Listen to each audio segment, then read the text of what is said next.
welcome to the Permanent Mark Podcast, episode number 8, 9, 10. God, I've lost track. We're in the between the 8 to 10 mark, somewhere around there. Today we have Cameron. Cameron is a father, a avid bow hunter, all-round good dude, and he's got a pretty good little TikTok following going. So we're going to talk a little bit about that. Talk about his experiences growing up as a blue-collar guy, and how that instills a sense of responsibility, I think, in his family. So, thanks for joining the show, man. I'm glad to be here. First time I've ever had something like this. Me too. A little nerve-wracking, but yeah, I'm glad to be here. What's up with the AirPods? Are they not working? Is there in and out? Since I'm live streaming, I figured it would help people hear questions. Yeah. Well, we got anybody on the live stream yet? Yeah, we're up to 3. Oh, okay. Listen. Oh, I lost you. Oh, you're back. Uh-oh. We good? Okay. We're good. We're back.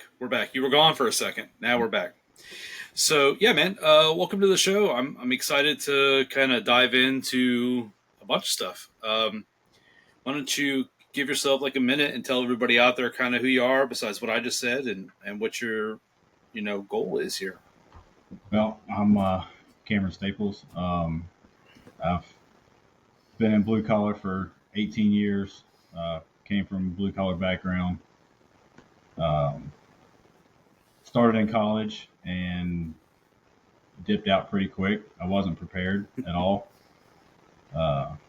And throughout working blue collar, I was working blue collar from the other side of the fence, where most people, they get into it and they kind of have that mindset of, get a job, work hard for 40 years, retire, and then live your life. And around the time of, I don't know, probably 22, 23 years old, I was catching chickens. And that was when I thought to myself, like, there has to be more to life than this. Like, and there was people that I was working with there who that's the job that they were doing for 15 or 20 years. And I'm thinking to myself, like, how have you done this for that long without, even once saying, there's got to be more? They're just like, okay, this is what I'm going to do the rest of my life. Yeah, it's funny that you say that because, not directly, but my regular job is slightly blue collar. I've done some stuff in my past, and you see that a lot. Like those guys that get hooked into when they're 18, 19. And I'm not saying there's anything wrong with that, because there's a huge need in our country for people to continue busting their butts. But there's always been like that lack of levitating. Like they don't go above their station, right? They're super happy, and they think, and maybe even to their own, fault, is that they could continue to work these jobs for 25 years and retire. Newsflash, that ain't happening anymore. Yeah. So it leads us to kind of like, where we're at, like in this new generation. We're about ish the same age. I'm 41, so we're about in that same ballpark. And man, have we had almost the world thrown at us, between recessions, depressions, sub recessions, gas at $7-8 a gallon, depending on where you're living, and not being able to do like, the average blue collar guy that has even some variety of skill, you can make it by, but you're never going to make it through. You know what I'm saying? So, we're gonna talk a little bit about that. I want to talk. So here, I'm a Florida guy, right? I've been here my whole life. You're in where? West Virginia. West Virginia, that's right. Yeah, that's right. Yeah, you live up there in the mountains, which I love, by the way. I visit as much as I can. So here, doing things like, I know you love to bow hunt. I've seen your videos. I don't know anything about your form, but I'm assuming it's good. I don't know. Check out his video. It looks to me like you could definitely probably kill a deer, or, I don't know, ducks. I don't know what you do with those things. But that is something we don't really... I'm not that kind of Florida man. Yeah. You know what I mean? I'm raised on the pavement. I fish a little bit, but I don't really like the open water. So there's that. But I don't have that gene in me where I like, I'm going to go out and get me a bow. No, don't get me wrong. I'd love to go do it.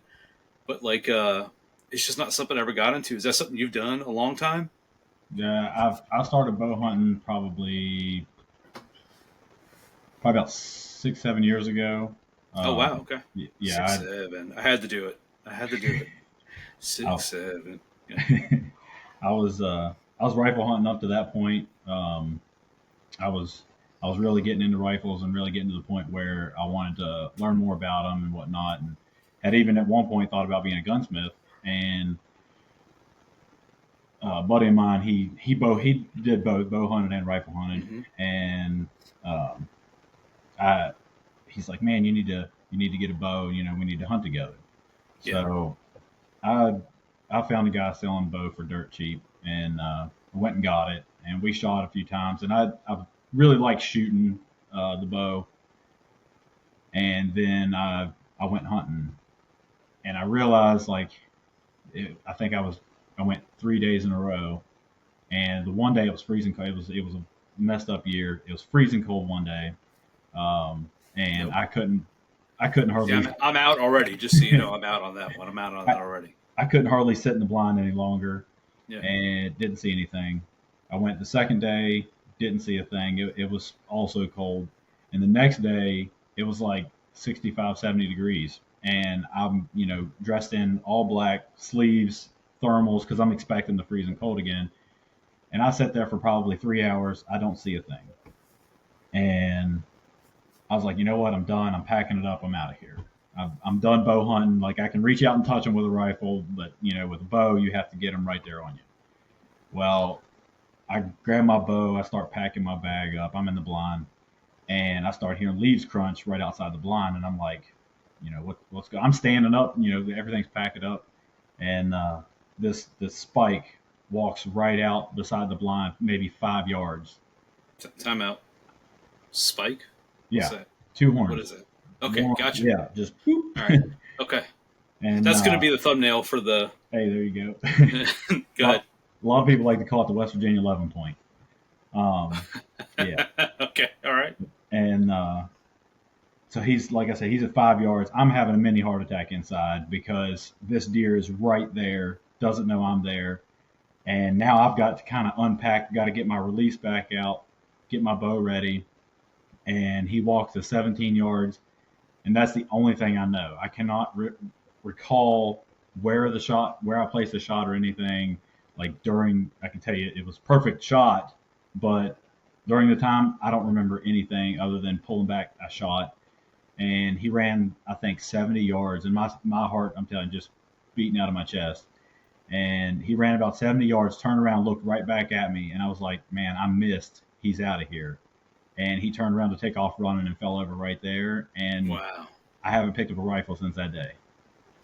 That. It's funny. Let's take a break real quick because I forgot to do something before we started. We'll just cut back in. So we're going to cut right back into where you said, you haven't felt anything like that. We forgot the most important part of this podcast. You ready? Yeah. So we should have opened it with a prayer, like I said we were going to. We're going to do it now. Father, we come before you today, so grateful for the gift, the conversation, fellowship, and the chance to share the truth. We ask that you guide our words, open our hearts, and let everything we speak point back to you. May those who listen be encouraged, challenged, strengthened in their faith.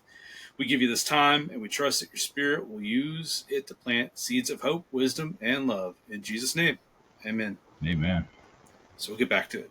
So I've heard that a lot, where guys come through and they're it's almost like, I don't want to call it blacking out, but the adrenaline spike is so intense that you let that bow go, and you get that guy, and you hit him. You have to hit him perfect, right? Because otherwise, it doesn't really work.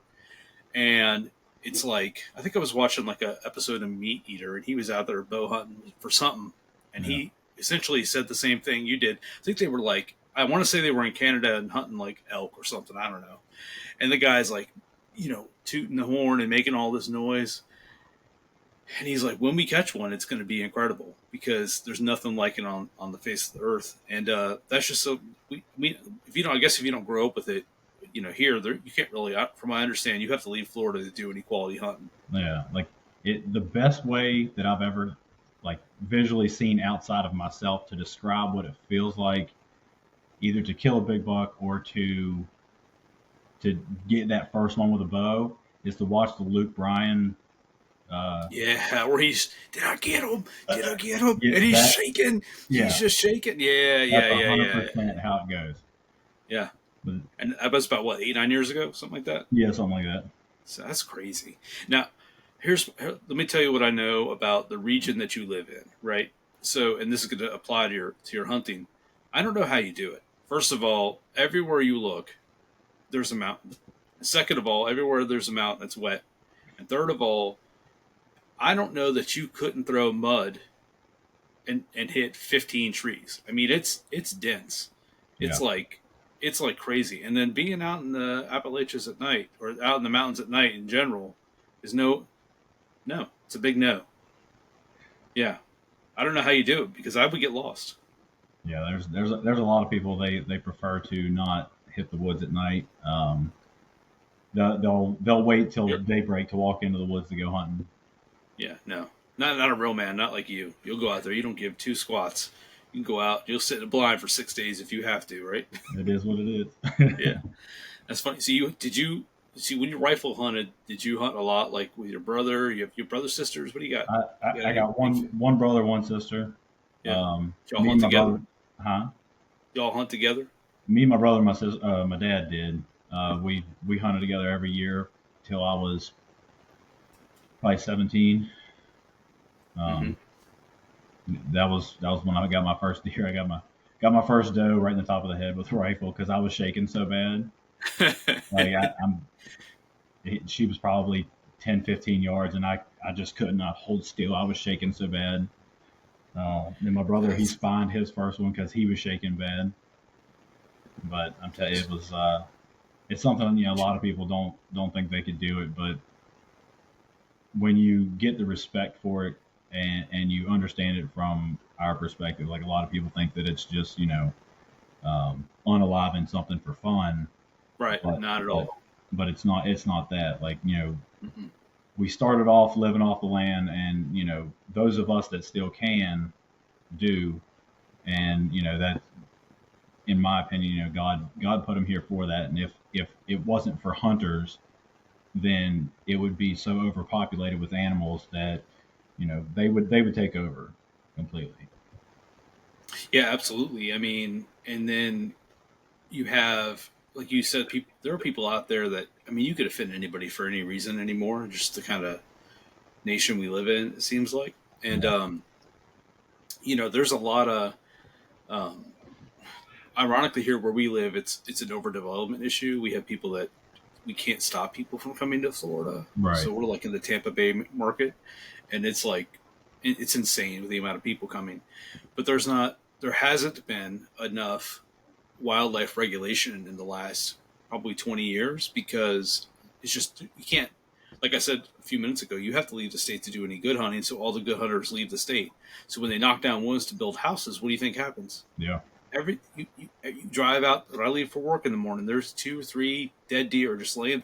So if you like, that's what my argument to people who advocate for like anti-hunting. It's like, would you rather see people get injured, cars get hurt, cars get damaged, and roadkill on the side of the road, or would you rather have people out there responsibly managing the population? It's a no-brainer for me, and I'm with you. I believe God put those things on this planet for us to be the top of the food chain. Yep. It's no difference than going. If you eat a cow, it's the same dang thing. Yep. It's just somebody else doing all the dirty work. Everybody, they want to be vegan, and that's fine. But at the same time, if we weren't out here harvesting the deer would be eating up all the vegetables. You got a huge overpopulation of vegetable or deer, and then they're just going to destroy all the crops. Yep, and I think it was Ted Nugent. He was on Joe Rogan a couple years back. It's probably been forever ago at this point, and he's like, vegans kill more small animals than anybody on the planet, because you can't plant a soybean crop without shrews and crow. I mean, anything, literally anything that can eat it will. So, yeah, it's crazy. It's crazy. Did y'all start hunting real young? I was probably 5, because as far back as I can remember, I was in kindergarten. We lived on a farm. That's where like all my memories, my early memories come from. Living on a farm, um, and we had crop permits back then because the deer would destroy all the corn, um, and just go out with my dad and my uncle and just have the crop damage permits and do damage control more or less. That's And crazy. yeah. That's crazy. Do you have besides killing your first deer, do you have a favorite memory of a hunt? A lot of times, I've got buddies that go and they leave the state to hunt. My cousin's husband up there, he's an avid, like, they got a big house. He works for the coal mine company, right? And he's got a big secret room. One of those things where you open like a bookshelf and it goes into a man cave. Yeah. And he's got a big old black bear rug with the mouth open and all like deer galore on his walls. Right. And every one of them, he'll stop and he's like, I got this one and I did this and I got this. He's got his first ever, which I imagine you don't have because you shot it right in the face. So, I mean, Yeah. No, I bet it was delicious though. And it was just a doe. I mean, like I said, my first one, the biggest story there is the fact that I was packing up to leave, and it was my first one. Yeah. It showed up. There was bow. Yeah. nothing to brag about. I mean, and that's a soft topic too, because a lot of people, they say, well, if it was your first one, then it's something to brag about. Like you did something that not a lot of people do.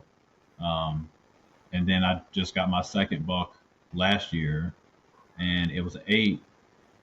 And I mean, I don't have much of a story behind it other than I had a fox right up under me while Okay.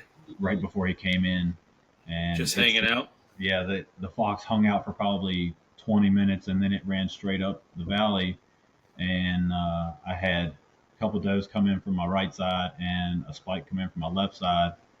They come in, and the fox was still hanging out in the valley, and they both looked up, seen the fox, took off running. I was like, well, the fox probably blew my hunt, and I decided I was going to rattle, and there's a lot of disbelief on whether people think that deer can actually be rattled in or grunted in by a human, because they're deer, they know the actual sound of antlers. And I smacked the horns. These guys. Yeah, I smacked the horns together probably 3-4 times, and I hung them up.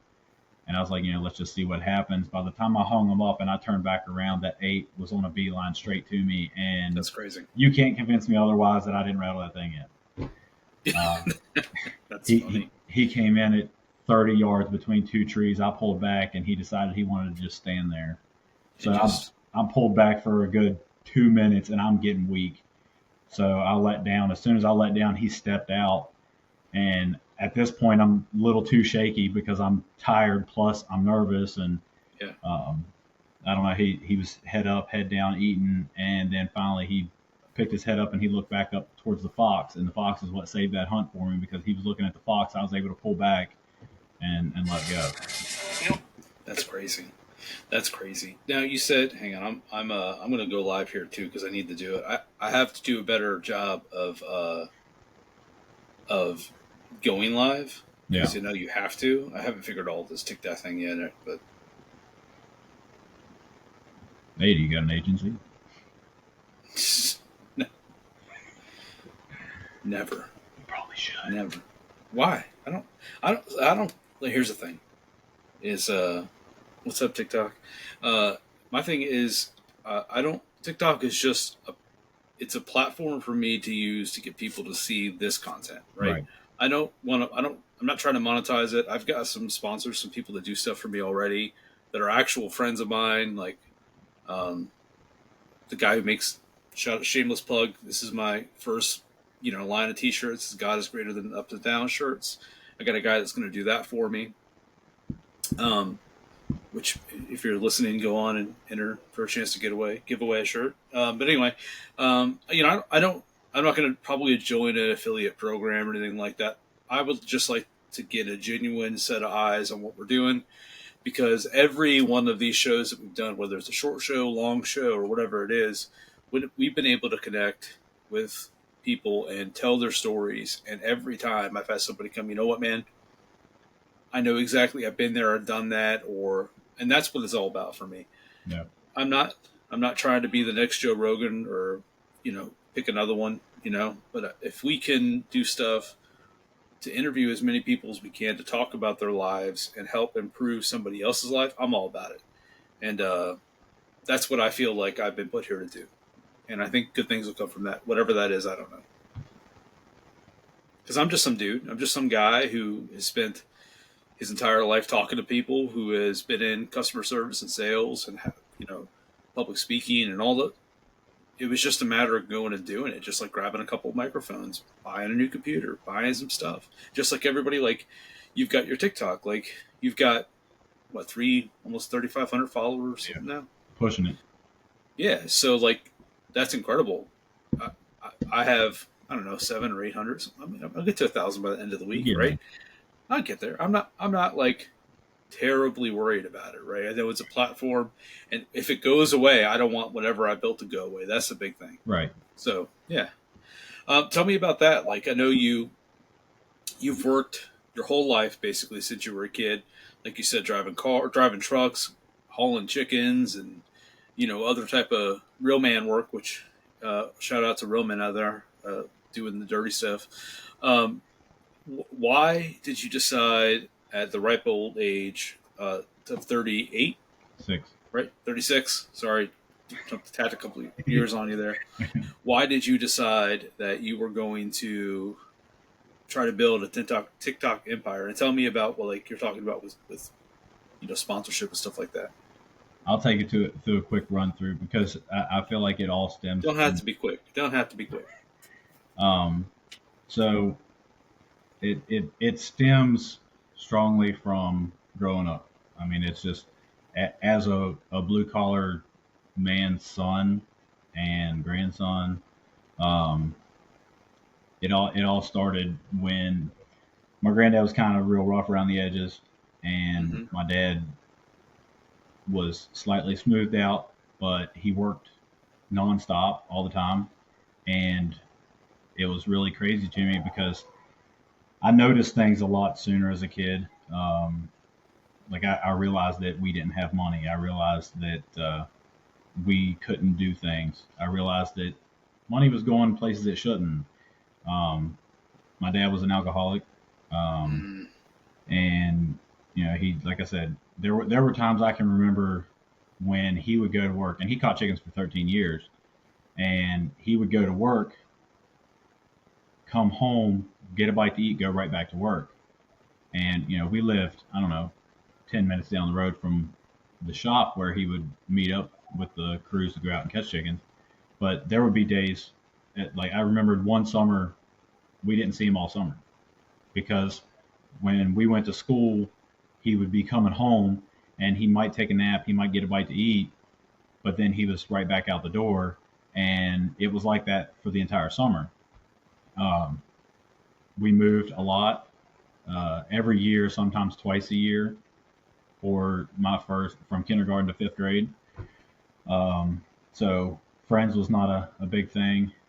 And then, fast forward to me graduating, when I first, it was freshman year. And I don't know if they do this all over the country or if it was just where I went to school, but my freshman year, I was the second youngest, so I'm 13 going into the 9th grade. And they give us a paper and wanted us to fill it out talking about what do you want to be when you graduate high school. And I don't know about you, but at 13 years old, no idea. Not a clue. So for me, my dad, when he was home, the only thing he liked to do was tear apart cars to find out what was wrong with them. He was not a very good mechanic. He was good at tearing them apart. He wasn't very good at putting them back together. So in my 13-year-old head, my dad's a mechanic. So on that paper, I put, I want to be a mechanic. So they set up all our classes to mimic that. Yep. For our whole 4 years. And I'm like, and there never was a point, because that, being in school, like, you forget you even done that paper. Right. Absolutely. So all that goes out the window, and you're just thinking, okay, my parents or my teachers, my principal, like, they'll come to me or whatever. So you forget you do the paper. my junior year, they put us in Votech, vocational school.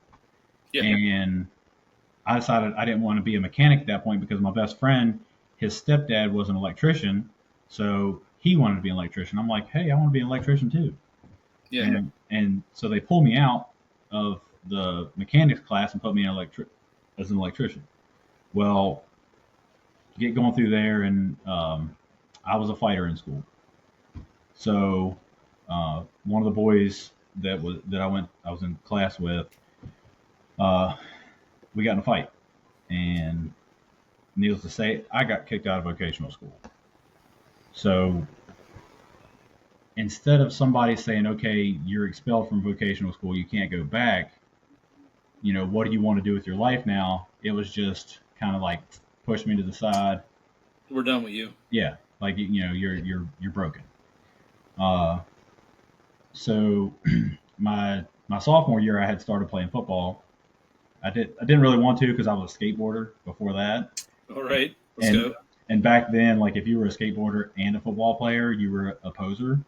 And so Sounds about right. Yeah. So, and I realized that the only people really giving me grief about it were the skateboarders. So I was like, you know what? I'm going to quit skateboarding and I'm gonna go play football. My junior year, I got pretty good, and then my senior year, I was fairly decent. There was only 5 seniors on the team, and that's what made me decide like I don't want to stop playing football. I want to go to college. All right. And that didn't really click until the last month of school. And I went to my coach and I'm like, Coach, I don't want this to be the last time I play football. And he said, don't worry about that. Like, we'll get you squared away. So he got me a tape made up last minute.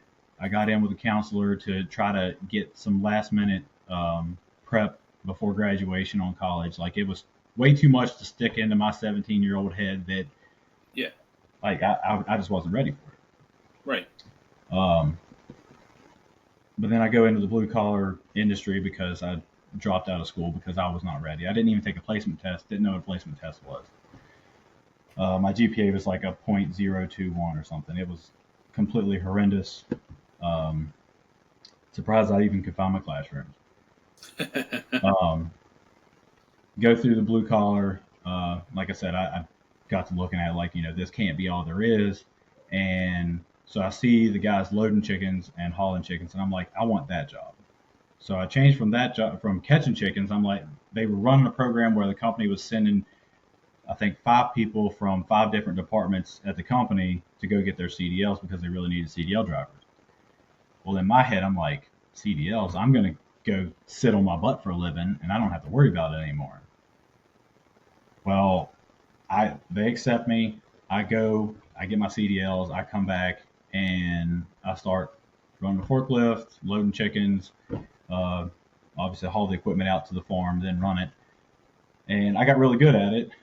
And then a good friend of mine, he's my brother, basically.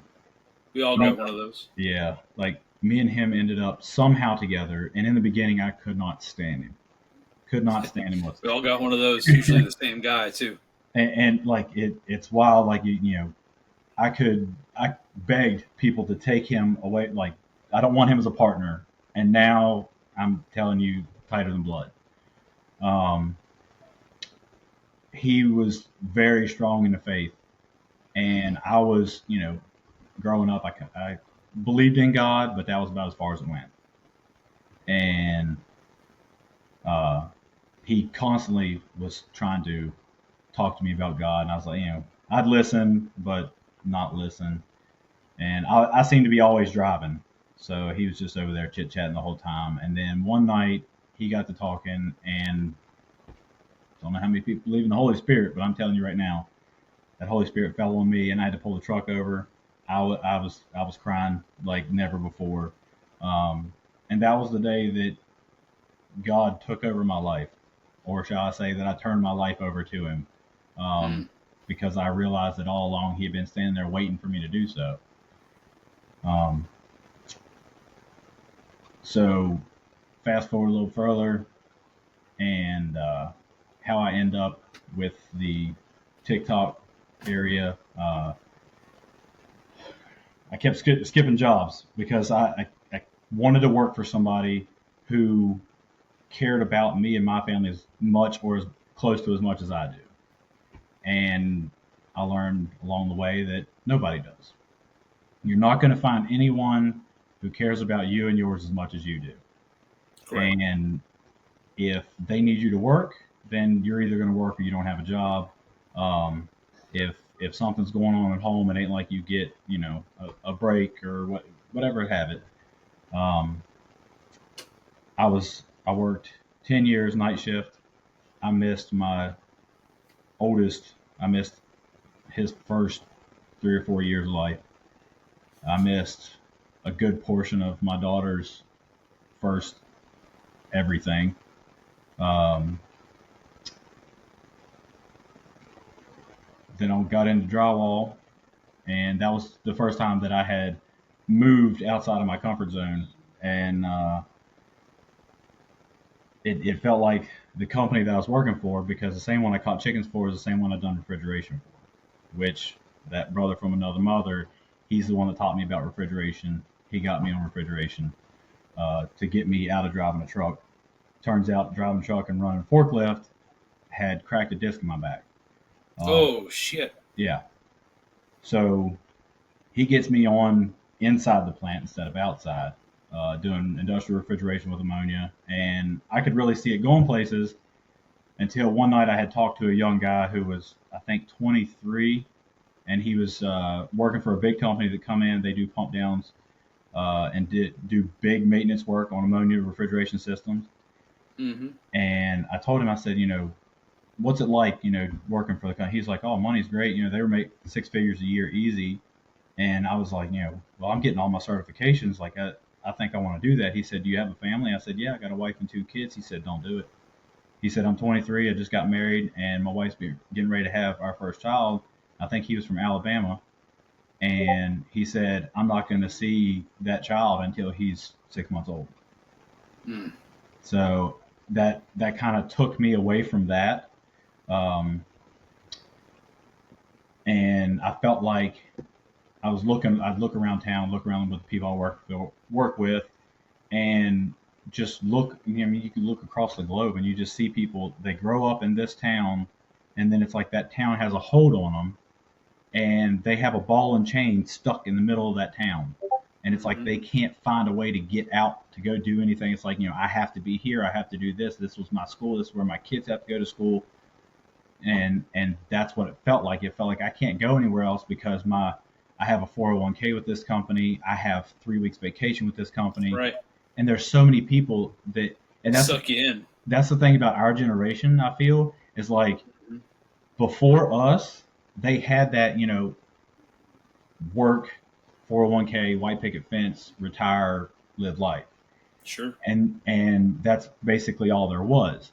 And for us, it started like that, but then at somewhere in that, I guess our mid 20s to 30s, we had to do a transfer of like technology is taking over, and they're cutting people's pensions, they're cutting people's Social Security. Like the retirement may not be there by the time we get there, and we kind of got to find a different route. And that's where our kids have it better because they're growing up in the information age where we had that split.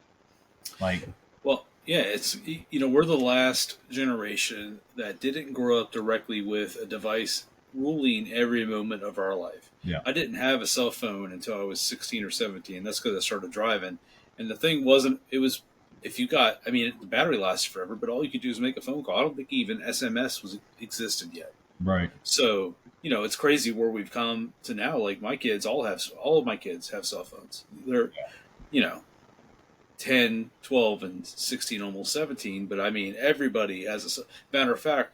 My son, my 12-year-old, woke up yesterday morning and dropped his phone.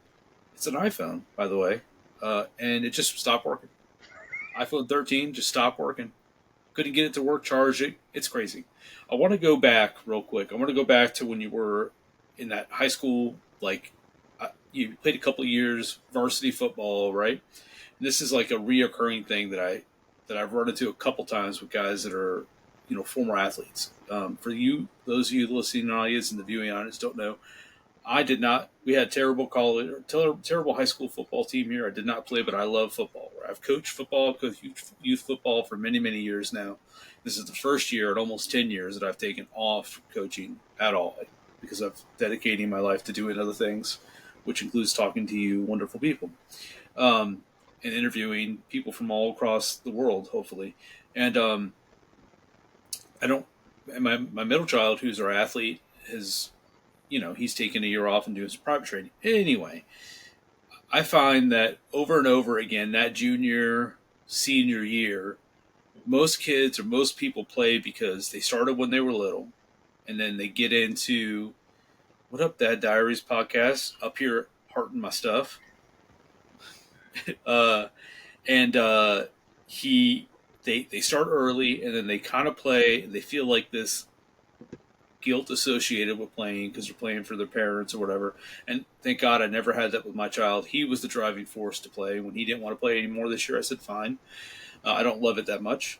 You do you. But they get to sophomore, junior year, and something clicks. I think it's because we're all getting older. It's like, you went from being kind of a kid when you're 14 to 15, 16, 17, going, man, I'm starting to see the end of this road with school. What do I want to do?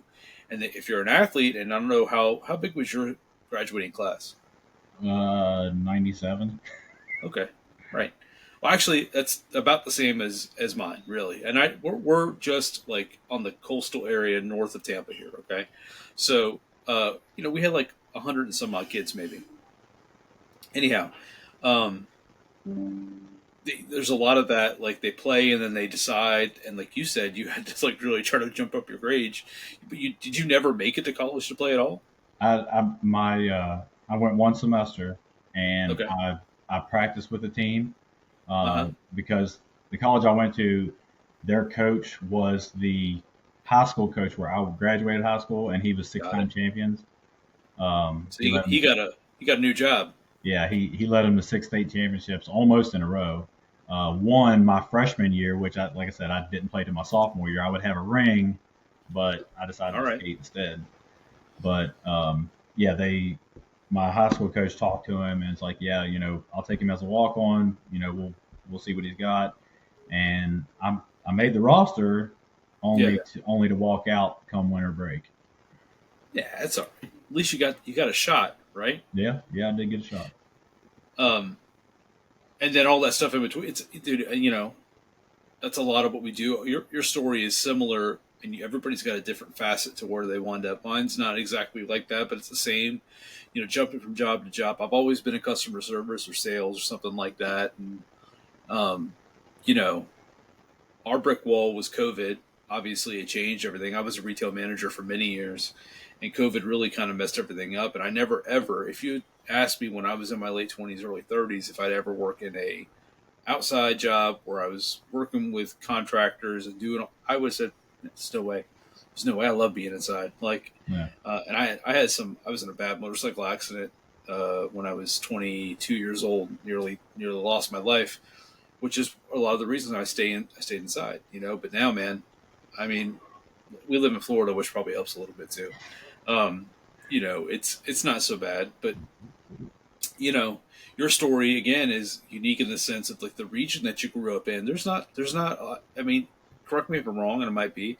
It's either you're doing a job like you are, or you're working for a coal company, right? Yeah. Coal's more south. Okay. And up around this area where we're at, you're either working in the chicken plant. Okay. Working for the Is it chicken Tyson up there or Purdue? No, Pilgrims. Okay.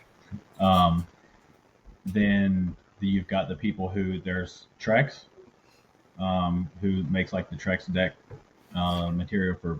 Yes. Yeah. And then there's Rubbermaid also. Okay. And, DuPont. Yeah.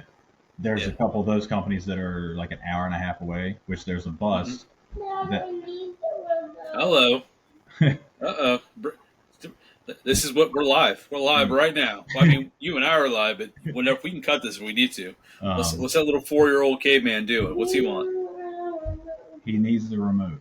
Oh, he needs the remote? Yeah. Like, you better go get it for him. Yeah. Give me a second. Yeah, you better go. So shout out to looks like who's watching? Just Dad Diaries podcast. What's up, buddy? So try to get my second more than 30 minutes in. So Uh, he was a remote in plain sight and where he yes, could definitely see it. Yeah, 100%. right. Well, his little tiny infant caveman brain doesn't comprehend any of that. Let me ask you, with that fantastic beard, has his started yet? Does he have a Oh, 4-year-old beard going on? Because that thing is strong. That's a no, strong beard, dude. no, but my 9-year-old, he's starting to get a little bit of fuzz. Oh God. And he was All like, right. Dad, I don't want a mustache. I don't want a mustache. That's funny. That's funny. So, how about the kids? Are they into sports? No. Uh, Oh, okay. my my oldest, he is into everything book. He Oh, that's is, awesome. dude, I'm telling you, he is a bookworm. He's how old? 9. 9. My kids are homeschooled, and my Damn right they better be in today's. Yeah. yeah, my oldest is he's 9 and he's testing a lot of stuff in the 7th to 8th grade range. That's great. Yeah. Yeah. Um, my daughter's getting ready to turn 8, and she's testing in the 3rd to 4th grade range.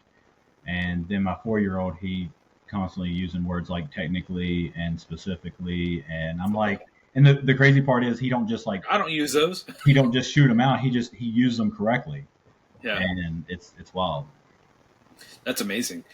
Yeah, we decided. So all of my kids had gone to private school up until certain points. So my 17-year-old, we decided that when he was going into 8th grade, it would be smart to take him from private school to public school.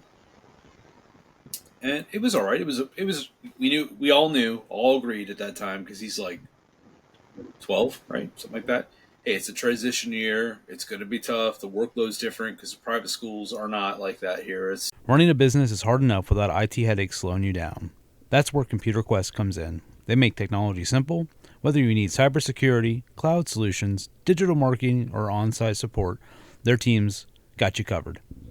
One thing I love about working with Computer Quest is their clear and transparent pricing. No hidden fees, no surprises, just straightforward IT solutions that fit your budget. Plus, they can source hardware from all the brands you know and trust at a competitive price, so you're always getting the best deal.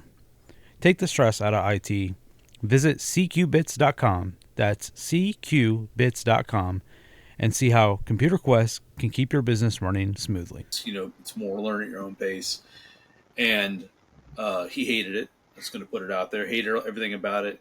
Then we sent him to the high school that's conjoined essentially with that middle school, and that was the worst experience I have ever had in my entire life with administrators, with my kid, with his behavior. It was terrible. And we knew that going into, a mainstream school from private schools would be different. But man, I don't think we were ready for that at all. And he's a junior now, and he's doing really, I mean, as good as you can for somebody who hates school, which he hates it. He knows he hates it. We know he hates it. I didn't love school either. It's not for everybody, right? Yeah. But our daughter, kind of the same thing. But we started her in, it was going to be first grade last year. She refused to go. She wouldn't even go to the gate. She's like, I'm not going in there. I'm like, well, honey, you have to go to school. I'm not going. Okay, well, you got it. So that turned to my wife homeschooling her last year, and then my middle child, he was starting 6th grade last year. He liked it. He played ball at middle school, but without getting into, I mean, the details are important, but not terribly interesting. He got hurt playing rec football and middle school football. He was playing them. He was basically playing football 5 days a week. Yeah. So practicing, playing, whatever, every day of the week except for like Friday, basically. So he got hurt at practice at rec, and then that same week got taken out at middle school. So he had a really rough back half of the year because he was injured trying to go to school, and then he had the freaking COVID again. Long story short, he had a really hard time making it through 6th grade. So when this year came around, after we figured out he's got some medical issues he's dealing with, we decided to keep him home for homeschool, and that's where we're at right now. I don't know how my wife does it. Let me look at everybody out there and tell you right now. She has a 9-year-old little girl who thinks that like every 9-year-old little girl thinks that she runs this town, which, if you ask me, she does. Hashtag girl dad. And a 12-year-old preteen in my house every day of the week, mostly by herself. I don't know how she does it. I don't get it. It blows my mind. When I come home, like the nature of my job is I'm not trying to say I'm out there pulling 65 hours a week on the. I'm not. Okay, it's a very cushy, very nice, very awesome job, and I love the company I work for a lot of reasons. One of them is that I spend time in between stuff here at the house because we drive local, so all the appointments are local. Right. And I come home and they're like, oh, especially since summer's over. They're trying to get on curriculum and all this stuff. Florida's got a great homeschool program here. They set you up perfectly. But man, I don't know how she's doing it. Shout out to my wife. You're amazing. So, who does the schooling at your house? She does. What? Yeah. Yeah. Definitely Okay. shout out to Same all thing? moms. Yeah. Same thing, right? Yeah. I got my 9-year-old, which right now he's in that breakdown mode where if he don't get he's a perfectionist already. So if he gets one thing wrong, he's losing his mind. My daughter, she's kind of back to the sports thing. She's the gymnastics girl, so Yeah. she's kind of bouncing all over the place while she's trying to do the work. She's how old? Huh? She's how old? She's Daughter? turning 8 next month. Okay, yeah, same. So my daughter gymnastics too. Yeah. Yeah, she did gymnastics and dance, and she did soccer 1 year. She was phenomenal at it. It kind of confused me. She was phenomenal at it. She loved it. Couldn't wait to do soccer the following year, and we signed her and my oldest son up for soccer. And come to find out, he was really good at it, just naturally. Hated it. Okay. He said no. That's all right. That's all right. I was like, okay, I'm not going to put you in something that you already don't like because Yeah. I made that mistake when he was 4, and I put him in the YMCA league soccer. Yeah. And Like every other parent on the planet. yes, and he Yeah. hated it. Would be like worst thing. The only way he would play is if I was on the field, like walking with him, Mhm. and then when the games were going, like he was the only kid like that. All the other kids were running around fine because he was homeschooled. That's the big thing about homeschooling is like you still got to find, which is where the church came in great because they were getting with kids and whatnot there. But I was walking up and down the field, not even really in the play area, but I was walking up and down. The parents would flip out because there shouldn't be any parents on the field. Right. Yeah, of course. Yeah, 'cause And they're holier than thou, yeah, and so the coach came to me. He's like, "Hey, I can't have you on the field anymore." Hence, my boy didn't play anymore. Mm. Uh, He wasn't too heartbroken about it though. no, absolutely not. He was tickled to death. We Yeah, have I'm sure it didn't matter. You didn't care either, yeah? no, we have his soccer pictures from that year, and it's the worst pictures he's ever taken. He's just like, It was awful. It was awful. yeah. That's we see that a lot. I had like I told you, my oldest, he started playing flag football when he was he played soccer because every parent thinks that soccer is the safest sport. It's not. More kids break bones during soccer games than they do playing tackle football. It's statistics. It's a fact. You can Google it. Fact check me. But he hated it. He didn't like soccer at all. He's not what you would call athletically inclined. It probably gets it from me. I am not an athlete at all. Like I played a lot of street hockey here, but I wasn't like, I'm not joining the football team. I'm not Mr. Soccer. I don't like baseball. So there's all that. But he's kind of like me, but he's enormous. So I'm 5'11" ish, depending on what leg I'm standing on, because one's a bit shorter than the other. My 17-year-old is 6'2" and growing still. He is a giant human, and everywhere he goes, people go, "Do you play basketball? Do you play football?" And he's like, "No." He's more interested in sitting and playing video games for 10 hours on the weekends, which it's a whole different story. But my middle child and my daughter, significantly more, not only athletic, but freaking love it. Like my son will break down football statistics to you, and and people say this all the time. Oh, it must be because I love. Don't get me wrong, I love football, but it's not like what I want to talk to my kids about. You know, I'm not like, hey son, did you see? Now we do it now because he's 12 and he'll still tell you. Like we're Buccaneer fans, right? So that was a fantastic game this weekend. Yeah. But he's like, did you see this? And I'm like, yeah, it was also like as he's getting older, we're bonding over that. But him playing ball has always been his idea. And then my daughter, the same thing. She started cheering, which she hated, and then she's in gymnastics now. But that's like, it seems like, again, we all have these very similar stories, and people think, especially when it comes to your kids being in youth sports, that there's a direct correlation to the parents pushing them, and also in that same breath or token, how successful a kid's going to wind up being. I don't know that that's exactly true, because I know tons of successful people that were not athletes or not this or not that. There's all so many ways to a path of success, and you never know. Like you said a few minutes ago, we grew up, and I would have never thought what we're doing right now. It's like something we saw in a movie. You know what I'm saying? Like a whole, 1,100 miles away, and we're having a live conversation that's recording. And it's going to get up. I mean, it's crazy to me. It's crazy being this. It's not lost. We're not lost, but we're catching up. My kids think I'm a dinosaur because I don't know how to use a lot of stuff. Yeah. So, what do y'all do outside of bow hunting and going to church? What's your day to day like there? Like, how are you in the mountains? Yeah. Yeah. Like I literally right out that window right there is the mountain. We backed our house up when we had it put here. This whole area right here is a hayfield, and all right, we backed our house right up to the edge of the woods. So yeah, that's pretty cool, man. We're always, and my oldest, upon beyond being book crazy, he is wildlife everything. Really? Yeah, like you can ask him, like you look outside and see a bird and be like, hey, what is that? 3 seconds, he's got an answer, and if he don't have the answer, he knows exactly what page of what book it's in. He'll run to his room, grab his book, flip to that page, and be like, that's this. Like, dude, that's impressive. And I ask him... he must get it from his mom. Oh, absolutely.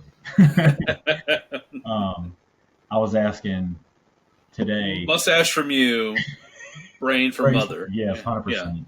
Yeah. She went... Her college was completely paid for. She was book smart, without a shadow. That's why she does such a good job at the homeschool thing. Do you ever go, how did I wind up like that? What? How? 110. Yes. Yeah. I don't. It's like, wait a minute. I work. I don't get it. Yeah. It was. It's the beard. I mean, I was catching chickens while she was in college, and I'm thinking to myself, like, my beard wasn't this beautiful back then. Okay. But I bet it was pretty majestic. But, I'm catching chickens, and I'm like, I would think to myself, like, how in the world did I end up with such an amazing person doing what I do? Like, she's going to college. I didn't use my brain. It just makes you wonder. But, I mean, we've been together technically for 18 years, been married for 10. That's great. And I couldn't be happier. Yeah, my wife and I met, and so I went to technical school, kind of like you did too. When I was at some point when I was in middle school, they decided that.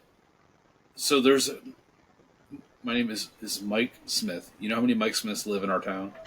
A lot. Yeah. Okay. There happens to be one that has the same birth date as me, and like very close. What's called student ID here in Florida.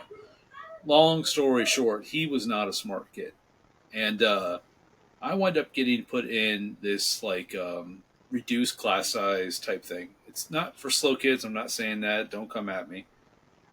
But I being of a better than average intelligence sometimes, and maybe it's just my, willingness to take advantage of things in the right way. By the time I was in high school, I had all of my credits when I finished my sophomore year that it was necessary to graduate. So junior year, I took like a couple additional electives, and when senior year is coming around, they're like, "We don't know what to do with you. Like, you have everything you need. You could graduate now, but the state of Florida won't let you. You have to take one English credit because it's required 4 years, but you have 5 free electives, 5 of them. We don't have enough to offer you here on campus, but right across the way here is a place called Marchman Technical Institute." And I'd never heard of it before. And I was telling my buddy Mark, who is my part-time co-host for this program, and he's like, "Dude, I'm same situation," which I never already knew. He's like, "I'm going to culinary arts over there. Let's go learn to cook." And I'm like, "Cool, let's go do that, man. That'll be fun. Like, we'll hang out. We're going to be there all day. We're going to run this place," is what we're saying, which is really what happened. But I met my wife there, and I was 17 or 18. She was 16. So yeah, she was a sophomore and I was a senior. And listen, I don't know what I did right, or because listen, I did not have a majestic beard in high school. I had a buzzed head. I was like an ogre looking guy, like, and my wife is, absolutely amazing and gorgeous. And I don't know how I wound up with her and how we've decided after now going to be 20 years married in March, how we've done it. Because we're at 20, was 2006 to now. How many years is that? No, 2002 to now. Yeah, it's a long time. Yeah. It's a long time. Yeah. So, yeah, it's a long time. It could be 24. So it's a long time to stay with one person. And I don't know how we did it. And funny story, the guy that was the instructor there, his name is Peter Kern. Just the most wonderful man. Encouraged us even then to stay together because he's like, "You're perfect for each other."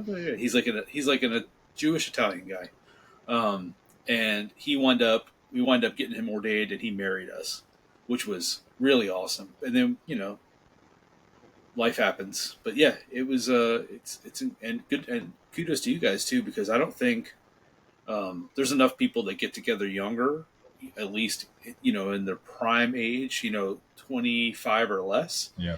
And get married and have kids. It's a huge problem we're having. Like Yep. the guys that are just behind you, there's tons of kids, tons of young adults that don't get married, don't have serious relationships, don't know what bathroom to use, and don't want to get married. Yeah. Yeah, that's a problem. Yeah. And the ones like they'll run out and they don't take their time. Like me and my wife, we dated for 8 years before I proposed. Yeah. And in the beginning, it was me saying, "Well, I wanted to be perfect timing." Well, that along with having kids, there is no such thing as perfect timing. Never. But I over those 8 years, I figured out that I wanted to more or less get to know the real person, because in the beginning, you're in the dating phase, and people can put on a show, people can fake this and fake that. Yeah. But after a year or two, that stuff all fizzles out. They get tired of playing. Gone. Yeah. Yeah. So I wanted to know who I was with, and over those 8 years, I got to know who I was with, and realized, hey, this is who I want to be with. Yeah. Well, we had our interview last week, which for everybody out there who watched the YouTube video that I put up and wonder what the heck is going on, this microphone that I'm talking into right now goes down to this little thing, and there's a whole nother mixer over here. Your boy forgot to turn his mixer on last week, so anything you heard was just me talking into the tiny little microphone. I believe that was on my computer. So it happens. Technical difficulties are a part of, I think, streaming in general. So hopefully I think it's working right now. I mean, I won't know until we're done, but I think this is working. If not, we're totally screwed. I don't know.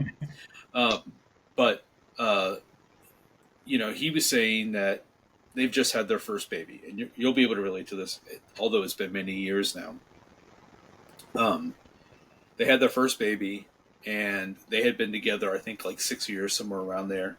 And they have the first little girl. She's 9 weeks old right now. And he said that, and this is something that I told him that we've experienced over and over and over again, is that you go through these seasons of finding your partner again. You go through the hard times, which lead to maybe even more difficult times, which lead to revolutions about who you are as a couple. who you are as people, things that you have to forgive each other for, things that you have to instill in the person over again, and everybody out there. Coming from a guy who's going to be 20 years married here soon, and I got married at we were realistically, we were ready to be married, but you're never ready to be Okay. married. You're still not, even after 20 years. You're never. It's because you're two different people that have lived and walked the same path, but are constantly having revolutions about who you are as a person. And having kids, like we talked about, is one of those times. If you're out there and you're listening and you don't have children yet, wait till that first kid comes, because you think that you love your partner now. That kid comes and it changes not only your DNA as a father, but your wife's DNA. It's going to be, God first, family, then the family's going to go in order, and you're going to be on the end of that pecking order. That's just how it goes. So, yeah, we've had to find each other over and over again. And I'm sure you could say the same, right? Yeah, like more than I could explain, because especially working night shift. So Oh, yeah, that's got to be tough. yeah, so we had him, and I for that company, I was allowed 3 days unpaid. Yeah, What? yeah. So Unpaid? What? unpaid, Don't you guys have FMLA? not it was not through that company. Oh, my God. So they give me 3 days unpaid, of which I only took 2 because we couldn't afford 3. Wow. And so I'm going back to work. She's got a newborn baby that she was in labor for 36 hours with. And I'm coming home trying to stay up as long as possible to give her a break. And then I have to go to sleep to go wake up, do it again. So that was very hard on her. So in that time, like, she kind of reevaluated herself. Like, I'm with a man who works night shift. I'm basically doing this by myself, which is kind of what it felt like. Like, she was a single mom because I was just there for short periods of time. And the thing about it is he was a phenomenal baby. He was on a sleep schedule. You got a good one. Yeah. He was on a sleep schedule. Not that one. That one's a caveman. That was my daughter. Oh, was it? Oh, okay. I thought it was the baby boy They just again. got home from the Bible school. But he was. I think he was on a sleep schedule by 3 or 6 weeks. He was just. He knew his nights and days. There was no backwards. So she was being a single mom through the day while I was sleeping. Yeah. And like like I said, you kind of. So you're living separate lives almost at that more point. or less, yeah. We used to call it two ships passing in the night. Yeah. And then when my daughter was born, it was it was the same thing. That was when I was doing refrigeration, and she was a very, very needy baby. She needed mom constantly, which made life hard on her, which in turn, you got to find your connections again, because it's like, leave me alone, but I want you here, type of thing. Yeah. It was a very trying time in the beginning with her. And then when I got the opportunity to go work a day shift job and get out of the town and get away from everybody that I knew, except for my brother, because my brother's the one who had invited me down for his wedding, and that's when I talked to his boss. I went to Chesapeake, Virginia, right around Virginia Beach, and started doing drywall and day shift. And it was like we then again had to figure out who we were, because I had been the night shift guy all this time, and now I'm home through the day, and she almost don't know how to act. Right? No, absolutely not. Yeah. Because and honestly, like, for me, I almost felt like a visitor in my own house, because her being there all day, she had the rules, she had the regulations, like, she was the law. And then I get there and I'm like, okay, well, I don't like this or I don't like that. And it's like, wait a minute, you haven't been here. It does matter. And it's like, you're not the sheriff in town right now. Exactly. Like, I hadn't even been deputized yet. Yeah, yeah, and, yeah. Or and probation, you know. yeah, and then you got to learn how to Yeah. work with each other, and like you said, find each other again.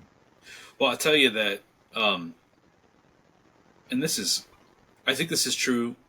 Again, these are just reoccurring themes. We're on the same, you know, path, but we're walking in different shoes, right? Yeah. So, like when we so first of all, I said this last week, but it got cut out. So we're going to tell this again because I feel like it's necessary.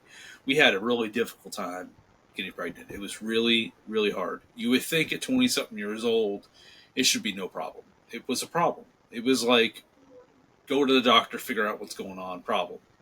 And when we got pregnant with our oldest son, his name is Leonidas. When we got pregnant with him, it was like awesome. And I was like, okay, got to double down on everything I'm doing. Like, my wife was working, I was working, and I had at the time, oh God, I think more or less. So when I was in my motorcycle accident, I lost the ability to walk for about 9 months. I couldn't walk on my own. I had to have assistance. I had a broken femur and lost some feeling in my right leg, and my knees were like totally blown. So anyway, I had gone back to work, but I hadn't had a real, I don't want to say serious job, but a real like.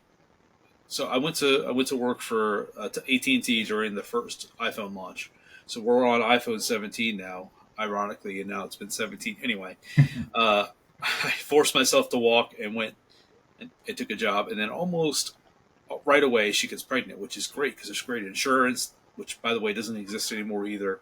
But we had a really hard time, and it was really hard for us because we felt like, and I'm trying to remember because I have a little brain issues from my hitting my noggin a couple of times, but the way I feel about it is that we didn't know how to behave with each other because there wasn't a blame, pointing fingers going on, but there was a lot of why is this not happening, and then finally it happens and you're so joyous about it, and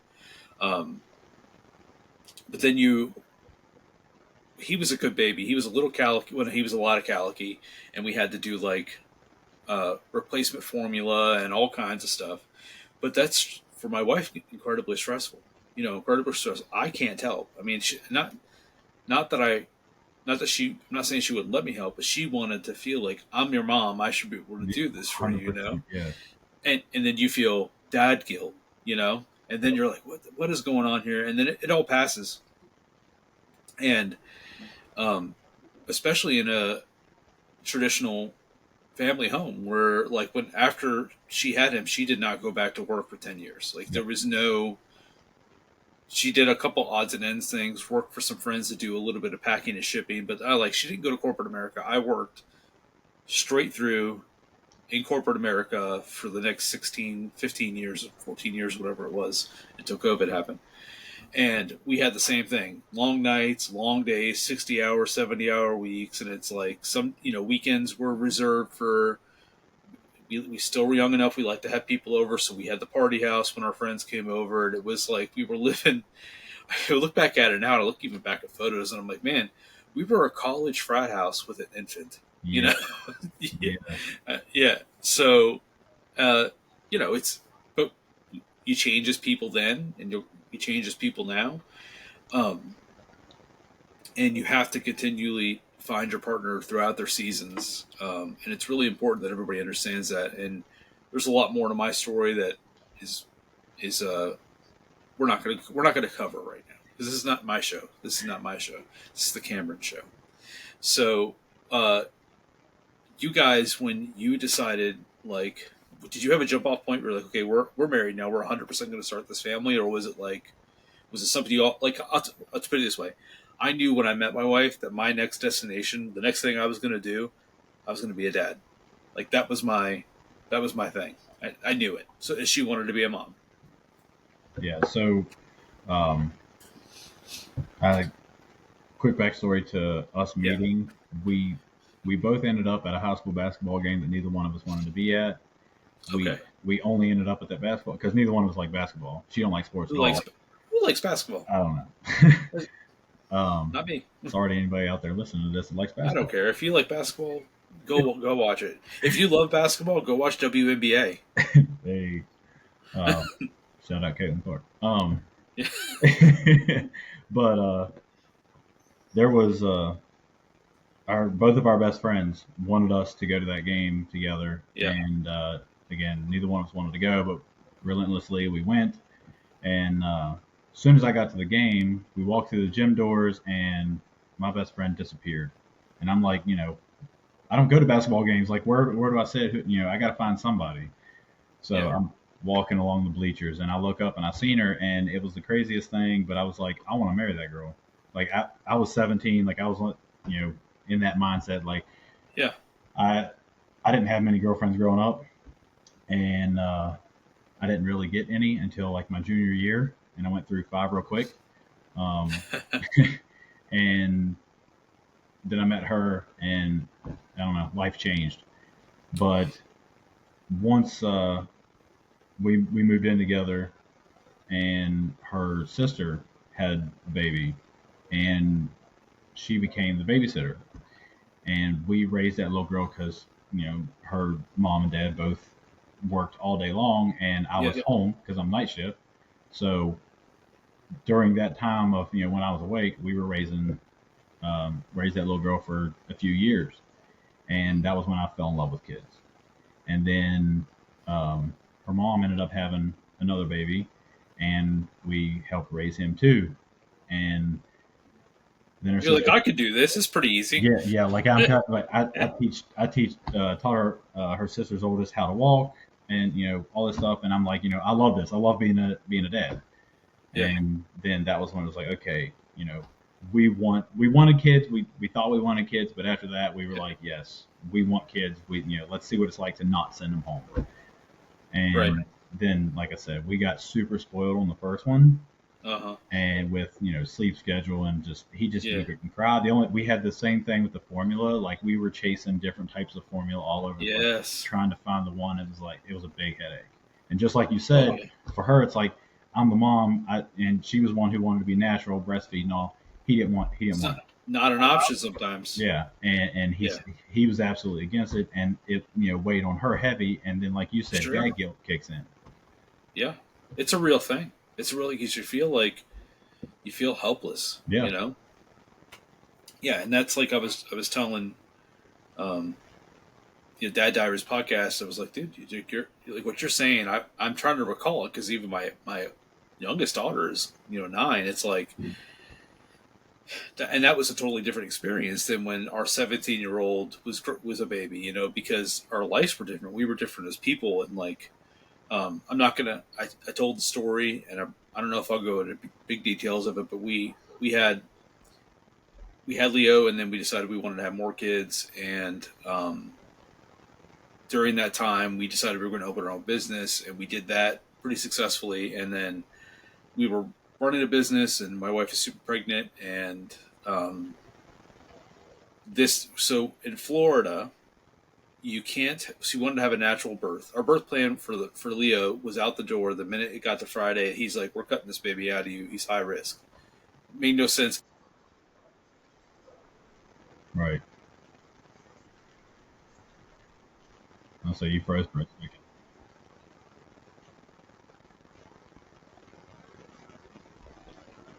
Appreciate you, Glenda.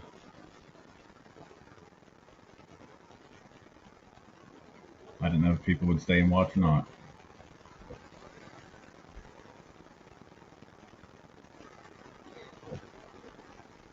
Don't know what happened.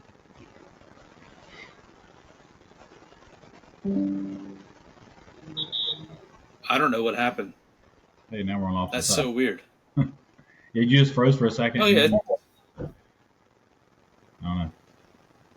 that's weird. Okay, where was I? I was saying that we we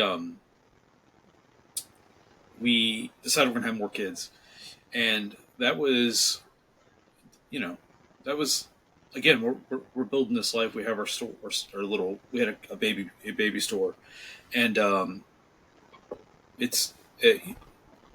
we want to have this natural birth, and we have this birth plan, and we're going to do all this. We're going to have the baby at home. In Florida, you can't have a baby naturally after you've had a C-section. It's against the law. Okay, you can't Wow. do it. You can't go to a regular OB; they won't do it. So you have to find a doula and a birthing center, which we did all that. We found a wonderful woman to do it for us. So, he's due. Jameson is due in October, and it's 2 days before Halloween. And Miranda, my wife, goes into labor. And this is the wonderful things about birth, about doulas and about midwives, is they come to you, right? They come to you. So they come to us. They have everything you need. Typically, there's everything you could possibly want or need. Well, in this case, everything we have, want, or need, except for a fetal heart monitor. And without breaking down and being a complete mess, we lost our son. He died during Miranda's pregnancy, and we go to the hospital, and they treat us with complete disrespect. The first one we go to, they're snubbing their nose at us because we have this, they call it a crunchy birth plan. We don't want to do any drugs or anything. And Miranda said, and they go, well, for your safety, we're going to go ahead and sedate you right now. We're going to take this baby out. And my wife was like, that is absolutely not happening. And so we have to advocate. We can't even put into words the grief that we're experiencing, knowing that there's, likely this is what it's going to be. And she's, no, I'm going to get a second opinion. So we drive to Tampa. It's an hour drive from where we were at to Tampa General, which they confirmed, and they were the best. My wife labored for 36 hours and had our son completely naturally. Fortunately, he had passed already, but that was, traumatic and difficult to deal with. Talk about having to find your partner over again. Talk about having to find God yourself. You find yourself over again, and you find your partner, and it turns out that it impacts everybody else's life around you because you're not the same people anymore, and you don't think the same things. And I remember at the time, we can get into this in a moment.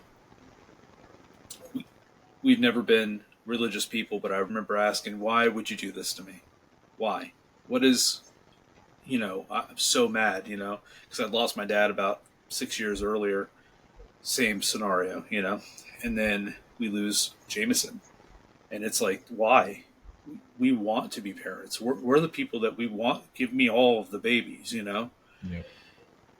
And it took a really long time for us to find each other, and then to find how to operate as parents again, because our son at the time was 2-3, and he was aware as you can be at the time about it, but we changed as parents completely, and not for good. It was not good. It was not a good time. It was not. We were not the kind of parents he deserved in those moments.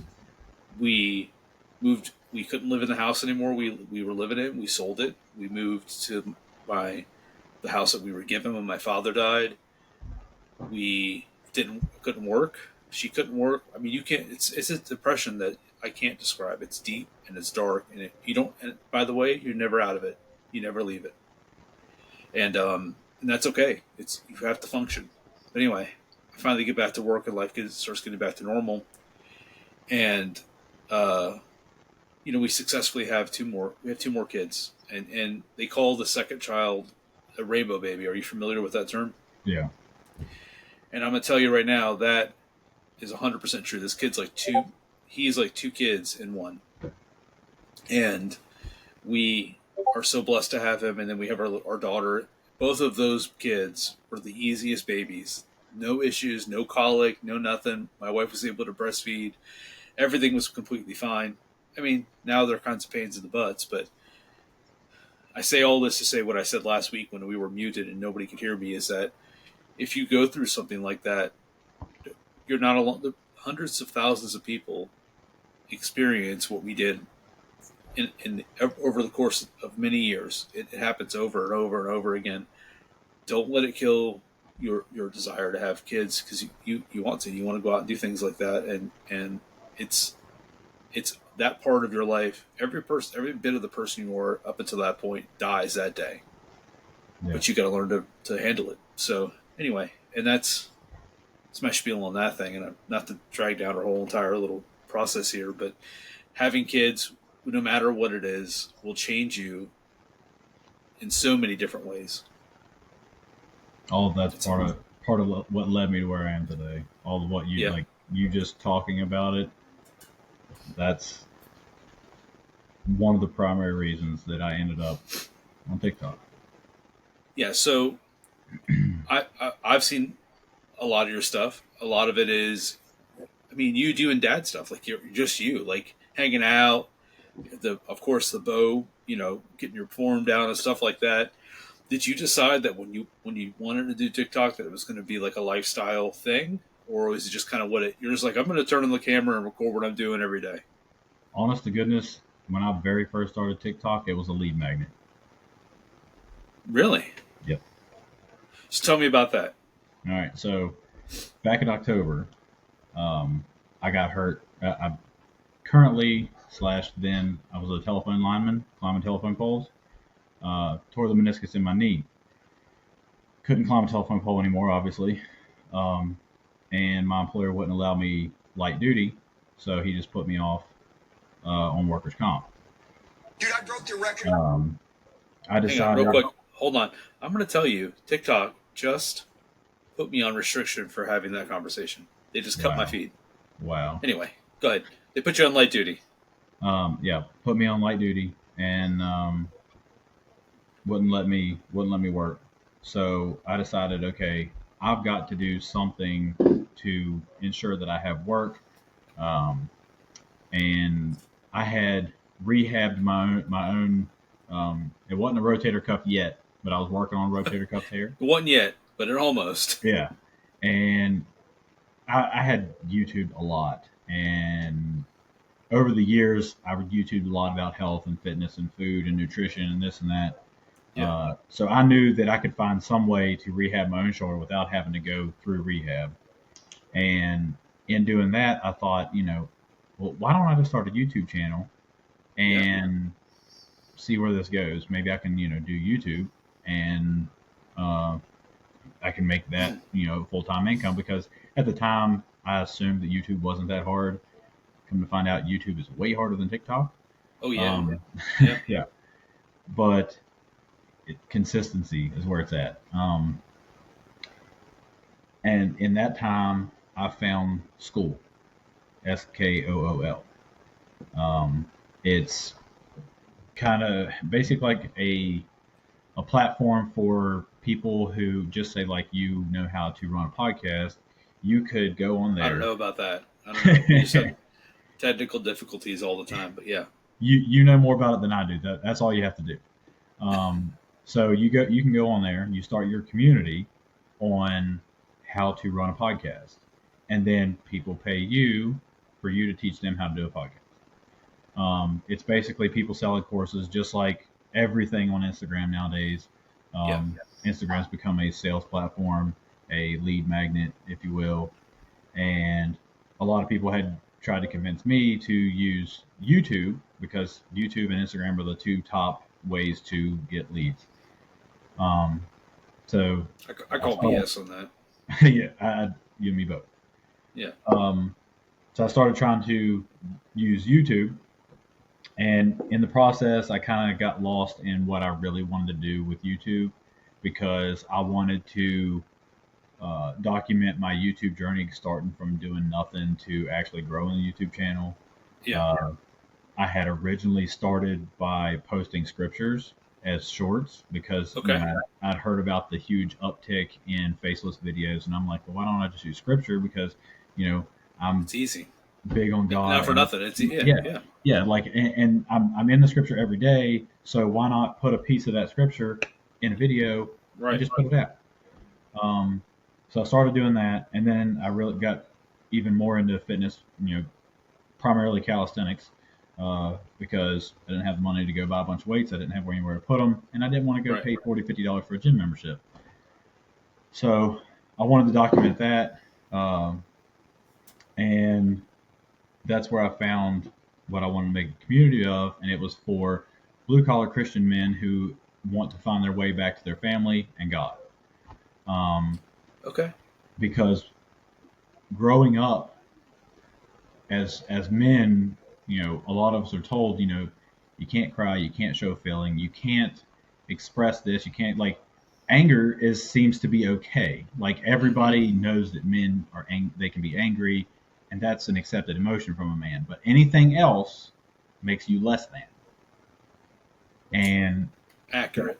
that's why I sit and listen to you so gracefully, because like I feel like as men we need to talk about those sort of things. And like you said, it's something that never goes away.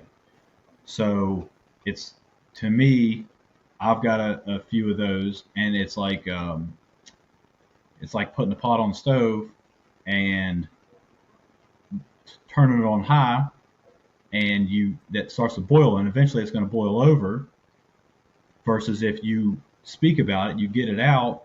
Now you've turned it down a little bit and allowed it to drop back down, keep it from boiling over. But the pot's still on the stove. Like there's some situations in our life that they're just not going to go away. They're going to be there. Yeah, and but men not being able to express emotion and having feeling, and a huge thing is men wanting to be with their families, and it's like well, you need to be out working, you need to be doing this, there's no such thing as a man being a man and living in the house all the time. Like he's got to be out working, doing something. But primarily feelings and emotions and their mental status. And that's what I was trying to reach, men like that want to reconnect with God, that want to reconnect with their family. Because like me, I was lost and I was a very angry person.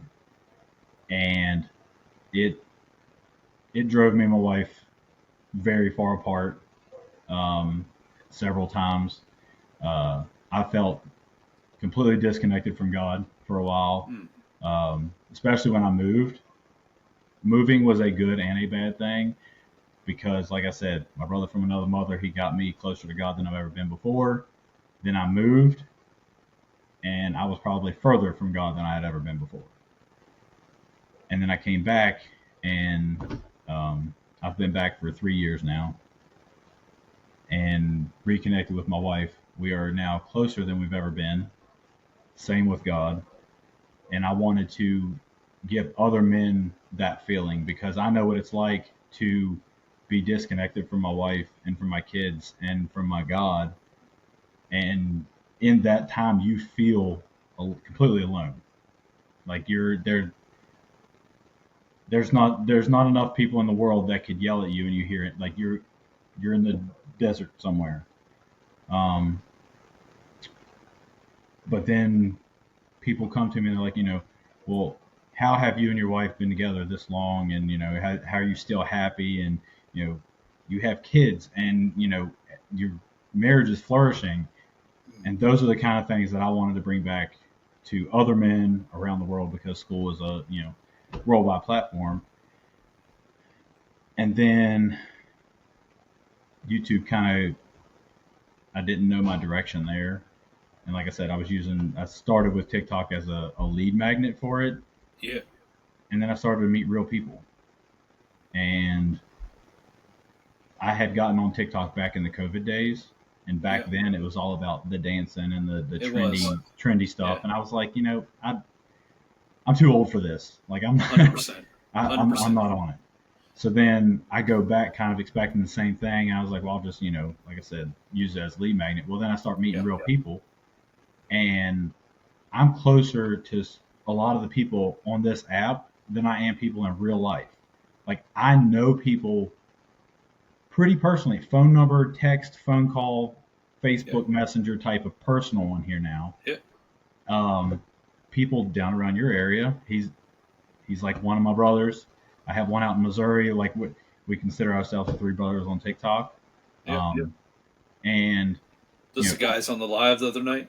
Yeah. Bearded Zach and Jay Greenway. Like they are my brothers from other mothers. I've got Glenda, who has been with me from day one of getting on my live. She's in here right now. She's been in here the whole time tapping away. And I've got Croc, who he's from Texas. And bring him in to say hi. Bring him on over. Look at that. Hey, I want to say hi. So I can't see it. I can't see what you have there. But okay, I can see it now. All right, perfect. Yeah. But there's been, and I have my actual blood brother, he's been on, and his wife, they've been supporters. And then Zach and Jeremiah, both their wives, they've come in. Got another one, Snap Turtle, aka Brandon. Yeah, Yeah, he's been with me from day one, and I realized, like, a lot of people, they get on here and they just want to boast their numbers and look big and whatnot. And I realized that it can be a whole lot more than that, and we can help each other within the app. And, absolutely. And especially like going live, we can set and we can get this stuff off our chest. And, we don't hold rooms of hundreds of people, but the 10 to 12 people that we do hold, we hold valuable also. Yeah. And we know something about one another, and it's changed my life and my perspective. Well, it's funny because, so as I mentioned before, we have not only have we not been religious at all. I would say there were times when I felt, especially during, losing our son, I was actively against religion and God and the concept, because how could something so powerful do so many things that are bad? And that was my creed for many, many, many, many years. I didn't grow up in an overly religious house. My dad was Catholic, and when he died, there was no, so when I decided to start this show, this podcast, the concept was completely different. It was actually going to be about traveling tattoo artists, because we have friends that are artists. Like my entire arm here, this is done by my buddy Gino. I'm passionate about it because I think it's probably one of the, first of all, it's a very old form of art to begin with. Second of all, tattoos are pretty cool, and everybody has a story. Not everybody, most people have a story when it comes to their tattoos. So we were going to interview people during the process and the artists when they were doing the process, because the artist that we were going to work with, Gino, was all about it. And that was okay. It was going to be fun. And that's where we kind of came up with the name Permanent Mark, because the tattoo is a permanent mark, right? And then Gino couldn't do it for a bunch of reasons. And Mark and I, we recorded 5 episodes together, just him and I, for talking for many hours, working out kinks with cameras and deciding on what microphones to use and all this stuff. And this is like November, December, January of in the beginning of this year. And then my daughter, in all of her infinite little tiny baby wisdom, started asking my wife and I about her friends that go to church and why do they do that and what's this all about. And we're like, well, it's not something we really do. We're not those people, but if you want to go with your friends, it's fine. And I'm like, well, I don't want to do that, because we're also not the parents that let our daughter go do anything with other people. I'm sorry, it's just they're weird ass people out there. Yeah. So I can't put my finger on what happened, but I can tell you how I felt. Mark and I I was stressing out because our first interview was booked, and we were getting towards the finish line. We recorded one last test episode before we put episode 1 out, and we're sitting on his couch in his little cabin. And I said, Mark, I think it's finally happened. He goes, what do you mean? I said, Mark, I think that I finally found God. I think that I feel like somebody has spoken to me and said that you need to use the platform that I've given you now to go and help other people. You figured out the kinks. Now go and do something with it, And I couldn't even articulate that then. But now, as I've become, because we're now, technically we're born again, it's becoming easier to articulate. The more I read the Word, the more I go to church services, the more I talk to other people, the more God continues to put people like you in my life, the more I understand that. And like I said at the beginning, if this never goes anywhere beyond me talking to thousands of people for the rest of my life, and this gets on the internet, lives forever, we've done something. We've made an impact. There is somebody that's going to hear this show, that's going to hear every show and go, okay, man, that helped me. If I help one person, yep, I feel like I've done something. Because I said, the show is not about me. I will tell my stories and I will help others tell their story.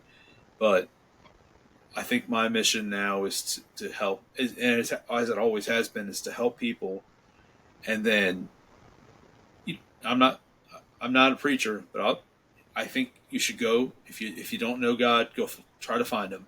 Just ask. Hey, help me out here. It's about relinquishing the control, and it is very new for us. And because the craziest, most absurd way is that I have two of my best friends are just like you said your friends are. We've been together. We've been friends. Mark and I, my co-host, my part-time co-host, he's got a whole bunch of life stuff happening right now. He can't really help out that much. We've been friends 38 years, and our other friend, we have been friends for 36 years. So our entire lives basically. Mark is Jewish, and my other buddy is not non-believer, very similar to us. We grew up like this. On Facebook several months ago, I posted a picture, and it was Every Man's Bible, and I said not what I had on my 2025 bucket list, but whatever. Now the way I got that was a whole story in itself. We went to visit some friends we have not seen in many years. We brought some chickens to them, and we don't even when we're there. I'm not talking to this guy about it. We're just catching up on life. We haven't seen each other. If it had been 10 years, that would have been accurate. So we're just like, how's things, how's work, how's this? They just bought about 10 acres of property, and it was really nice. We have a nice afternoon. See y'all later. The next day, I wake up, go out to the front of the house, and on the porch is an Amazon package from them, and I'm like, what the heck is this? We open it up, and it's a Bible for my wife and a Bible for me. Neither of us had spoken to them about how we had been talking about finding a church, finally buying ourselves a couple of Bibles and figuring this thing out. They had no clue. How does that work? Tell me. Hey. Right? So I immediately pick it up. I start reading Genesis. I'm like, God, this is long. I get a text from said person. He goes, I said, dude, thank you so much for the gift. I'm just now cracking it. He's like, hey, finish Genesis, but go right to New Testament. Just be done with it, And I post that picture. 3 days later, I get a call from my second best friend. He goes, dude, is that a Bible in your Instagram? I said, yeah. He goes, you're not going to believe this. And I said, what? He goes, I picked up one 3 weeks ago. I've been going to this church. Will you come with me? Wow. There's this, and I know that it's happening right now because I'm seeing it. There is this big revelation going on. People are finding religion young, and our church is full of people that are in their 20s, people that are in my age, people that are in their 60s and 70s, and they host 3 services every Sunday and one on Saturdays, and every single one is full to the brim, 500, 600, 700 people easily. It's so many churches like that. It's crazy, and I never thought, even this time last year, I would have been like, "You are crazy," that I would be this firm believer. And I said it the other day. It's like somebody has lifted the veil off of my eyes. I see everything that has ever been done for me. How I was protected; it didn't die when I should have. How losing our son made me a better father. When it was all said and done, it made me cherish and appreciate what I have with my children. Yes. And then the perspective has been granted to me that's what it was for. And it's, we're all going to wind up, we all know where we're going at this point. We just don't know how we're going to get there, So having platforms like this and meeting people like you, I don't believe we met by coincidence whatsoever. I don't even know how I found your page. I just was scrolling. I'm like, this guy looks awesome. I'm going to click. And like for you to say yes to a complete stranger, So I just don't think, we don't know. We're not making the plans here. We're just along for the ride, right?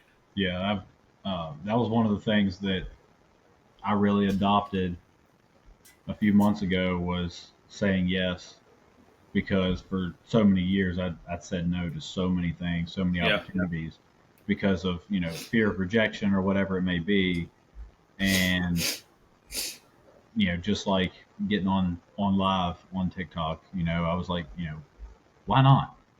And I posted a video today, and the gist of it was, we already know what it's like to quit. We already know what it's like to give up. Yeah. Like we know the result. Like that's a race that we've already ran time and time and time again, and every day we finish in last place every single time. So why not choose the opposite, and let's see where that road goes.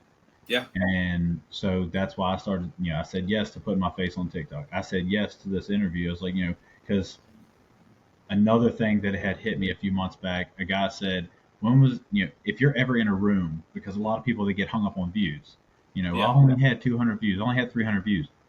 When was the last time you were in a room with 200 or 300 people? Imagine Right. being in a room with that many people and you're sitting on stage in front of 200 or 300 people and everybody's got their eyes focused on you. And like you said, if you touch one person with anything that was said, your job's complete. Yep. 100%. And to kind of bounce off, because this is something that I've recently been but I don't want to say fighting. There's a young guy. He's 23 on the school platform, and he come to me asking me about God, asking me why I believe, why I push so hard for it, why I advocate for God so much. Because if he was such a loving God, this, that, and the third, why does he allow all this stuff to happen? Yep. And in short, I basically tell people you can go back to the Great Flood. Okay, before that, all the bad stuff was happening. They wanted all the sin in the world, all the hatred, all the disobedience, all that was happening. So there was the Great Reset, and the world was flooded. Let's start over. So I kind of tell them, do you want that to happen again? I mean, you want God to pick one family and say, hey, I need you to build an ark because I'm about to, wipe everybody out. And second is I look at the way things ended up, because people want to say, well, why does God allow cancer? Why does God allow disease and all these poisons and this and that? To me, it's like compounding money. God give man free will in the beginning, and that free will has compounded over the past 2025 plus years. And when you have bad decisions compounding over 2,000 plus years, you're going to get some bad consequences. And it wasn't him that created all these diseases and all these cancers and all this stuff. Mankind caused these problems with the food, with the additives, with the way that they've chose to do certain things, like with the AIDS and the HIV and all that. So it's, they want to blame God because it's so much easier to blame somebody other than yourself. Like, it is us as mankind. It's our fault that the world is the way that it is. And he promised back then that he wouldn't do it again. So now it's, I told myself I'd never be a teacher or preacher, because in the Bible it states that you've got to be careful with the word, because you can lead people down the wrong path. Sure. But yeah, that's why I say it's my belief that we put this world in the position that it's in.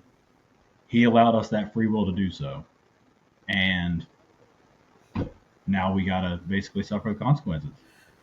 Well, we had a great sermon this weekend with Pastor Q at our church, and he, actually, I think this was the Wednesday service. They do once a month Wednesday service. We went, and he's like, when Jesus comes and he's talking about when he prophesies his death, he says, I will be prosecuted for the things that we're doing, and they will crucify me for it.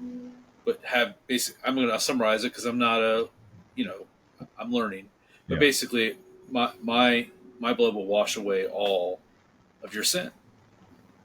And he put it in this way, is like he knew then, because he had perspective. And we get so caught up on what's happening to us in the micro and the little things that happen as a society, as a culture, as people, as a globe. We get caught up in these small things that happen, and we don't focus on the end of the road, which is, if you believe it, we're just on a pit stop right now. Yep. This is not our final destination, right?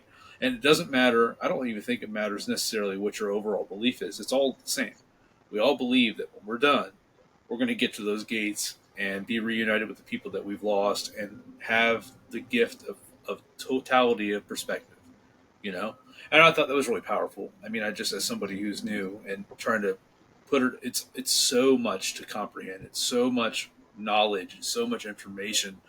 And turns out that we have been really, really good people most of our lives. We've been, I didn't date before I met my wife. We'd never been with anybody else. We've been married 20 years. The normal stuff that it tells you to do in the Bible, we're those people. We just didn't really know it because we never bothered to crack the book. Right. So, and we're all sinners. We've all done things we're not proud of and said things and done things. We do it every day. Yep. But we feel, as you were saying before, you having to strengthen your relationship with your wife. This has strengthened our faith, has made our relationship 100 times better. Yes. 100 times. And I feel now that sense of guilt for just waiting for so long. 41 years. I guess there's some type of deal with 41 because it was the 41st day that Noah emerged from the ark, and there was 41 days of fasting. Or I don't know what it was. There was something to do with the number 41. So I've been told it's not ironic and that it happens a lot, but I don't know. So, but yeah, it's an exciting time for us anyway, and to continue to meet people like you has been. I think I was telling my wife right before I got on with you because we have an interview here, and then I have another one next week with another person I found on TikTok. Like you said, I've been asking, what's the worst that you could say is no? Well, I've had 4 yeses in a row, so I feel like maybe I am in that groove. I don't need to interview Bill Gates, right? I want to interview guys like you that have been in the grit, have that experience that can share their lives because, again, I'm not opposed to it. Bill Gates, I don't know about Bill Gates, but, if you want to come on the show, hit me up. But, I want to be an open book and I want to give opportunity. I'd like to do this 2 or 3 times a week, sit down for an hour and a half, 2 hours with somebody and kind of get their story and message out there without having to, I feel like I repeat myself a lot, but you never know what people are going to see things, Yeah, there was a point where here, I don't know, probably about a month ago, where I was talking to some of the guys on the live, and I had considered going just around my town because it's a small town, it's full of old folk, and I was like, I wonder if I could just take a table, a little fold-out table, and some chairs, pop up at the local grocery store, and just pay these old timers to just sit and tell their story on a live or maybe eventually a podcast or something, but not have to reserve that podcast spot for somebody who is 6-figure, 7-figure person or somebody who's super famous, but just a regular everyday human being that don't get those opportunities to tell their stories. Yeah, no, and I've got a couple of friends. I've got a couple of friends that are millionaires, and those guys are as down to earth as. I mean, I feel blessed because I know them, but I had my buddy on. He's been on the show. He's a great guy and down to earth, super guy. He's got Ferraris and brand new Teslas and all. He's not hurting, but he's a great guy. He's super down to earth because he had to earn it. You know what I mean?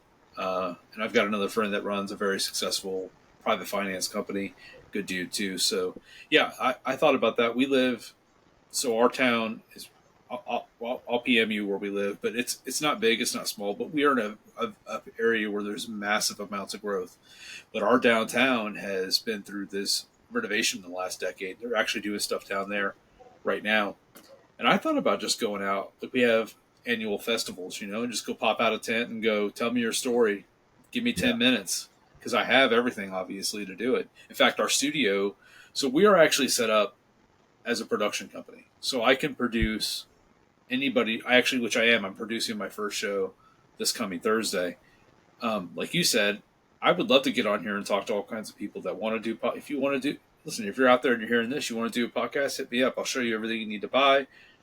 I'll consult and I'll help you. But I'm doing that in real life for some clients. And we had actually leased a studio in downtown. And long story short, the guy sold the building before we can execute the lease. But that was the plan, is to help other small podcasts, which we were even, as we are now, at the time small. But if we'd all got together like a coalition, man, I don't think there's much that could have been done to stop us. And like now, that's how I'm feeling about connecting with, creators like you, with your following and your stories and, getting content out. Like you said, this is for you as much as it is for me, So I've been really appreciative for the response because I took about 2 months off, but coming back, I've been on fire. I've got some good interactions and got some good, back and forth going, which is the most important part. It's all about making connections like it is in real life. We're just, as older guys, learning how to do it on this platform. So we're getting kind of towards the end here. I have a couple of questions that I always end with. So if you're ready, I'm going to hit you with them. Hey, let's hit it. Okay. We'll start. You like movies? You've seen movies. You're familiar with the concept of a not a TV show, like a full length movie. Yeah. They have those in West Virginia. I'm kidding. So you've seen Back to the Future. Yep. Do you have a favorite Back to the Future? Probably the first one, to be honest. Like It's a classic. It's the OG. It's got everything you need to know about the other two, right? Yeah. The third one, honestly, is a little bit weird. But anyway, okay. Yeah. So I want you to, in that movie, Marty McFly is 16, 17 years old, okay? He has no clue what's about to happen to him. He meets the doc, if you haven't seen it, winds up at Twin Pines Mall, goes down, Doc shows him his DeLorean, which is a time machine, and winds up going back, way back, to the time when his parents were his age, which turns out to be a near colossal mistake. Yeah. My question to you is based off of that concept. If you could meet the doc at Twin Pines Mall and he gives you the ability to go back to your 17, 16-year-old self, to you, what would you tell yourself and that would not change where you are right now? If there was one sage piece of advice that would not change your life in any way, would not, do anything to make your life worse, what would you give yourself? What kind of advice?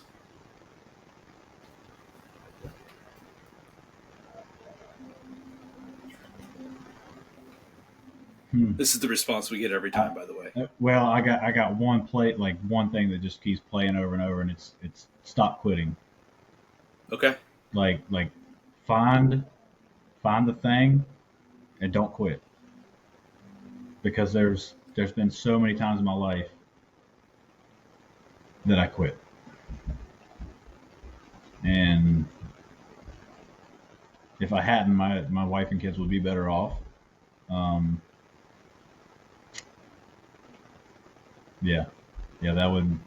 That's at 17, don't quit.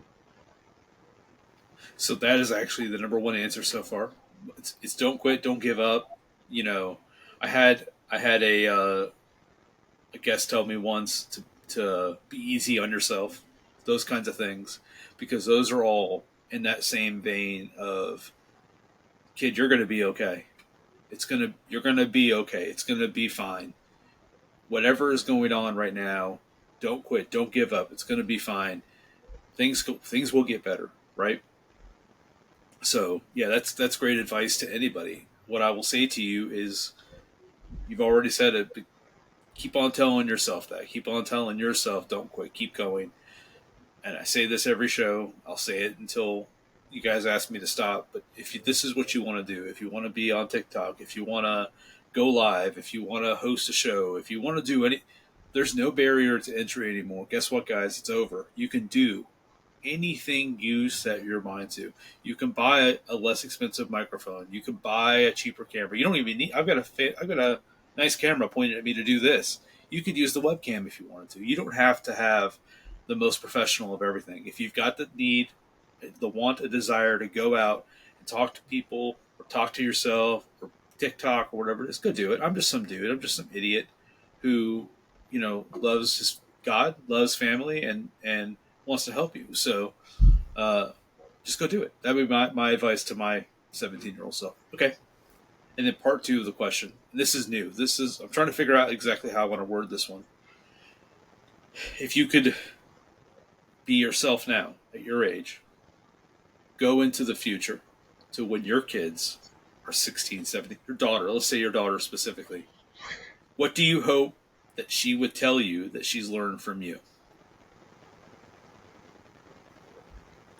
How to be loved. Yeah. Do we not set the example for our daughters? Do we not? We said this in the last show. Is that there's a joke about it. I don't know. It might have been Cat Williams or I don't know, one of them guys, and he says, "I want my daughter." She can say this one of two ways, but I want my daughter to say, my daddy did this, my daddy did that," and she could be saying, "My daddy left me, my daddy never came back, my daddy was never there for me." I want my daughter to say, "My daddy was always there. He held my hand. He helped me pick out dresses in the store. My daddy did this," because when she picks a boy to bring home, nobody, she will not pick somebody that would not be that for her. And if that happens, I bet you feel the same way. We have done our job. We have won. We have won. So, yeah, man. Yeah, that's a great one. How to be loved, because you hope that you taught her that. Yeah, because I want my boys to see how I treat their mom and Yep. to treat theirs the same. Uh-huh. But I feel like from the daughter's perspective, like she needs to know what that feels like, not just what it looks like. She needs to know what it feels like and the type of love that she deserves. Yeah. No, absolutely. They're watching, and the boys are watching you do that too. The boys are watching how you treat your daughter. They're going to learn how to treat their future spouses, girlfriends, whomever, and then they're watching how you treat their mama too. I mean, it's you know I was fortunate enough. I grew up in a house that was full of love. My dad died when I was in my 20s, but my in-laws have been together. They just celebrated their 40th wedding anniversary, so I got to experience a lot of that. So I hope that that's what my kids take away from me too. Yeah, we fight. We're not perfect. We're sinners. We're not holier than thou. And we fight about things. We argue about stuff, and it's always. Always, I don't care who you are, how much you got, or don't let your finances ruin your marriage. Yeah. Don't, because sometimes you got it, sometimes you don't. Obviously, don't go out and do things. Don't be unfaithful to your spouse. Don't do that either. You can keep those two things in check. You're going to be just fine. You're going to be just fine, kid. Without a doubt. Yeah. Cool. One thing I can say is that having God in the middle, Yes. He has provided for us in times where we can't figure out how we made it. Amen. Where I know for a fact, especially from growing up, where God was nowhere to be seen, really. We didn't make it, and we were constantly running from rent and electric bills and water bills, and then here I am currently drawing low earning slip because my boss doesn't have a position for me, and somehow we're making it on half of what I was, and I credit that to God because there's no other explanation. No, and it happens. Like, I'm in sales, so it's not always great. So you're not always, you're not ready. You try to get ready for Christmas, basically from this time of the year on. But yeah, it's don't finances come and go. Money comes and goes. I've had more money in my bank account. Not that I knew what to do with because I spent it, but more enough to be comfortable. And then I've had nothing in my bank account or negative, which is even scarier. Don't let it stop you from doing something fun. Like, again, I don't ever care. This is not about money. This is what we're doing right now. This is about helping people. So go out and do it. Go out and just, play football. Find a passion. Talk to people. People are not scary. The world is scary, but people are not. Okay? Yep. I mean, most people, unless you're like the guy that, unalived that nice young woman on the train last week. Yeah, that was. And prayers for her and her family, because that is just, what got me about that is nobody did anything about it. Yeah. It's just terrible. But yeah, anything you want to plug before we bounce off here? I mean, Nah, we did it. You got it. yeah.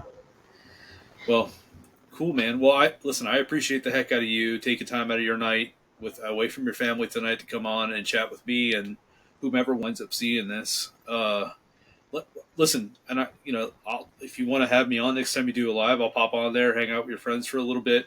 I'm going to shoot you a message. I'm going to send you my phone number so you can text me, man. Let's keep in touch because I really enjoyed the crap out of this. Absolutely. And All right, well, go ahead. I was just gonna say, anybody watching out there, Cameron Staples 8 on TikTok. Oh, I'm going to tag you in everything we do, so we'll be just fine. Yeah. If you see the 2 little corn things, it's really for corn, by the way. No, Yeah. that's Team Corny. Okay. Yeah. I'm in Jaw Media Agency, and we're on Team Corny. It's one of the best and most supportive teams that I have seen on TikTok. We support each other from one end to the other. People going through tough times, like we really show up for each other. It's not just about That's monetizing. awesome. It's not just about numbers. Like, I have my family, community, and then my team is its own family and community. And I'm telling you, we're there for one another. That's awesome. That's awesome. Well, Cameron, thanks for coming on the Permanent Mark Yeah, that was. I totally messed up my own thing. Thanks for coming on the Permanent Mark podcast, man. I appreciate you, and we'll see everybody later. Thanks. Absolutely. United Warrior. At first, it sounds so simple, but it's much more. Here in the USA, we are meant to be united. But who is a warrior? Of course, our military, police, firefighters, first responders, doctors, and nurses. They are warriors, and we honor them. But being a warrior goes beyond the uniform. It's the cancer survivor who refuses to give up, the child battling autism with courage every single day, the mother living with MS, the veteran facing PTSD, the father recovering from a traumatic brain injury. They are all warriors too. Every morning they rise, they fight, and they defy the odds. United Warrior is about recognizing all of them, the heroes seen and unseen, because together we are stronger. Learn more and show your support at UnitedWarriorApparel.com. That's UnitedWarriorApparel.com.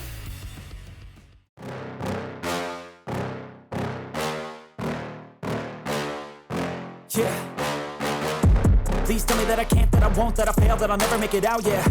Please tell me all the bad, never good, fill my head full of every single doubt, yeah. Please say any negative thoughts, I pop off when I hear people say I cannot. I get off to the thought of proving everyone wrong, I won't stop to the top, so you better back off again.